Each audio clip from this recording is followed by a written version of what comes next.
नमस्कार दोस्तों, मैं Sunita Arora red book astrology के इस एपिसोड में आपका स्वागत करती हूँ।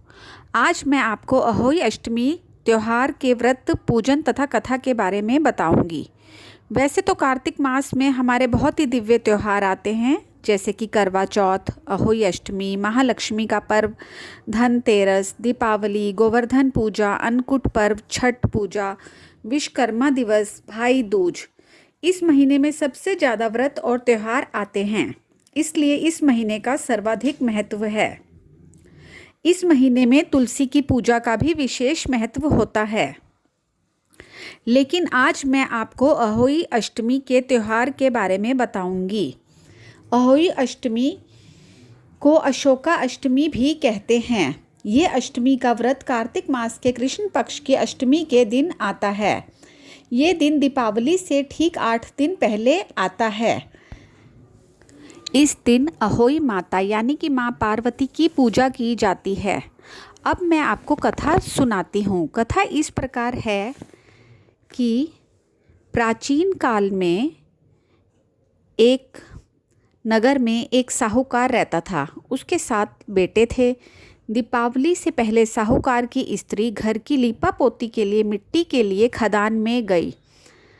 खदान में कुदाल से जब मिट्टी खोदने लगी तो दैव योग से उस जगह एक सेह का मांद थी।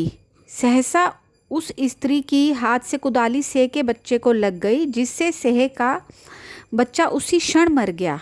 ये हत्या देखकर उस स्त्री का मन बहुत दुखी हुआ, परंतु अब क्या हो सकता है। वह स्त्री पश्चाताप करती हुई अपने घर आ गई।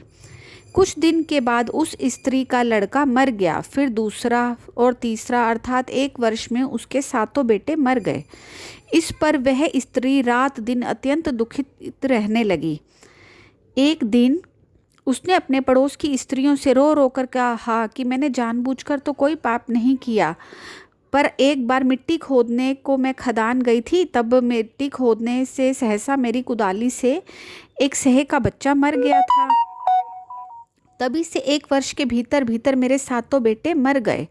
ये सुनकर उन स्त्रियों ने उसे धैर्य देते हुए कहा कि तुमने जो बात हम सबको सुनाकर पश्चाताप किया है, इससे तेरा आधा पाप तो नष्ट हो गया। सो अब तुम उसी अष्टमी को भगवती की शरण लेकर सेह और सेह के बच्चों का चित्र बनाकर उनकी पूजा किया करो और क्षमा याचना करो। ईश्वर की कृपा से तुम्हारा समस्त पाप धुल जाएगा और तुम्हें पहले की तरह से ही पुत्रों की प्राप्ति हो जाएगी। उन सब की बात मानकर उस स्त्री ने कार्तिक मास के कृष्ण पक्ष की अष्टमी को व्रत किया तथा हर साल व्रत व पूजन करती रही। फिर से ईश्वर की कृपा से 7 पुत्र प्राप्त हुए। तभी से इस व्रत की परंपरा चली आ रही है। इस व्रत का पूजन शाम के वक्त में किया जाता है। माताएं अपनी संतान की लंबी उम्र के लिए अहोई अष्टमी का व्रत और पूजन करती है। ये कार्तिक मास के कृष्ण पक्ष की अष्टमी को रखा जाता है। अब मैं आपको बताती हूँ कि अहोई अष्टमी व्रत के कुछ विशेष उपाय हैं। पहला तो ये है कि अगर संतान की शिक्षा या करियर में बाधा आ रही है तो अहोई माता की पूजा के दौरान लाल फूल और दूध और अक्षत अर्पण करें और संतान और करियर के लिए प्रार्थना करें। ऐसा करने से संतान के करियर में आ रही बाधा दूर हो जाती है।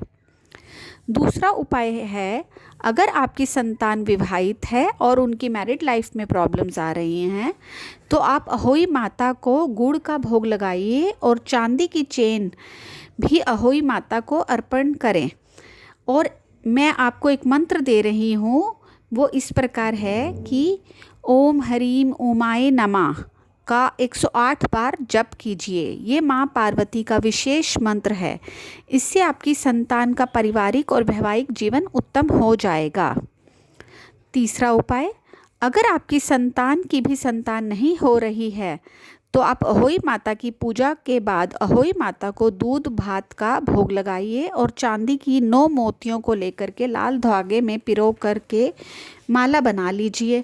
फिर अहोई माता यानी कि माँ उमा को माला अर्पित करके संतान को संतान प्राप्ति हो, ऐसी प्रार्थना करें। अहोई माता की कृपा हम सब पर बनी रहे। इसी के साथ मैं आप सबसे विदा लेती हूँ। अहोई माता की जय। अगर आपको मेरी कथा और विधि अच्छी लगे तो आप इस वीडियो को लाइक, शेयर एंड सब्सक्राइब कीजिए। धन्यवाद।